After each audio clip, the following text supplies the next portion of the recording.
Label printing जो है वो अगर आपका एक अच्छा सा लेबल प्रिंट हुआ है बारकोड के साथ और उसके ऊपर डिटेल्स हैं, तो वो बड़ा खूबसूरत लगता है। जब आपका प्रोडक्ट जो है वो शेल्फ में रखा हुआ, कस्टमर आए उसको उठाता है तो उसको डिटेल्स वहाँ पर नज़र आती हैं, और आपके लिए भी स्कैनिंग और सेल करना बड़ा आसान हो जाता है कि आपको जो है वो सिर्फ प्रोडक्ट को स्कैन करना होता है, रिगार्डलेस कि उसकी क्या प्राइस है या वो क्या चीज़ है। आपको कुछ टाइप करना नहीं होता, बड़ी क्विक और फास्ट जो है वो आपकी बिलिंग हो जाती है। हमारे पास एक कंप्लीट मॉड्यूल है जो कि अगर आप देखें यहाँ पे पॉइंट ऑफ सेल के अंदर बारकोड का एक फीचर है जहाँ पे आप अपने लेबल्स को क्रिएट कर सकते हैं, उनको डिज़ाइन कर सकते हैं। एक ये डिफ़ॉल्ट लेबल प्रिंट है हमारे पास जो बना हुआ है, जिसके अंदर आपको ये दिखा रहा है कि प्रोडक्ट का कंपनी का नेम आ रहा है, प्रोडक्ट का नेम है, बारकोड आ रहा है उसका और उसकी प्राइस आ रही है। इसको आप कंप्लीटली रीडिज़ाइन कर सकते हैं।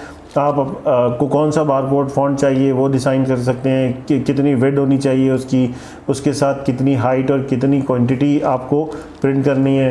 लेबल आपका कैसा है, सिंगल एक रो में 3 लेबल हैं, उसकी लेंथ और विड्थ क्या है, वो सब आप उसके अंदर यहाँ पर बहुत ही इजीली डिफ़ाइन कर सकते हैं। उसके अंदर मार्जिन क्या देना है, पैडिंग क्या देनी है, कौन कौन सी फील्ड जाएंगी। लेट्स से मैं कहता हूँ कंपनी नेम मुझे नहीं चाहिए, प्रोडक्ट का नेम भी मुझे नहीं चाहिए, मुझे सिर्फ बारकोड और प्राइस चाहिए, या मैं कहता हूँ मुझे इसका नेम चाहिए, प्राइस नहीं चाहिए, तो ये सारी चीज़ें मैं यहाँ पर बहुत ही ईजिली डिफ़ाइन कर सकता हूँ। उनके फ़ॉन्ट के साइज़ को छोटा बड़ा कर सकता हूँ और ये यहाँ पर बहुत अच्छे तरीके से आ जाते हैं।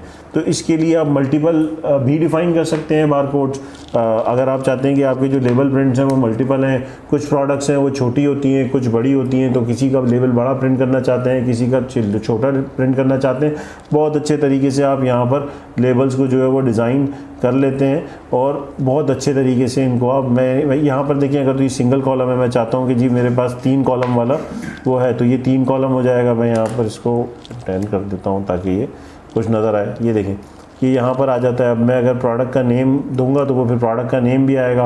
हाइट और विड्थ भी मैं यहाँ पर सेट कर सकता हूँ कि इसकी विड्थ जो है वो 3 इंच है, ठीक है। तो जैसे ही मैं इसको 3 इंच करूँगा तो अब ये मेरा स्टिकर का साइज़ यहाँ पर बड़ा हो गया। अगर मैं हाइट को बढ़ाऊँगा तो मेरी हाइट भी जो है वो डेफिनेटली जो है वो उसकी इंक्रीज़ हो जाएगी स्टिकर की। तो उसी एतबार से ये चीज़ें इसमें आती हैं और हट जाती हैं। अगर मैं प्रोडक्ट का नेम भी डालूंगा तो वो भी आ जाएगा। तो ये यहाँ पर बड़े अच्छे तरीके से, और आप इसको जो है वो जनरेट करके डेमो को बारकोड्स भी देख सकते हैं कि वो किस तरह से प्रिंट होंगे जब आप उसको एक्चुअली में प्रिंट करेंगे। तो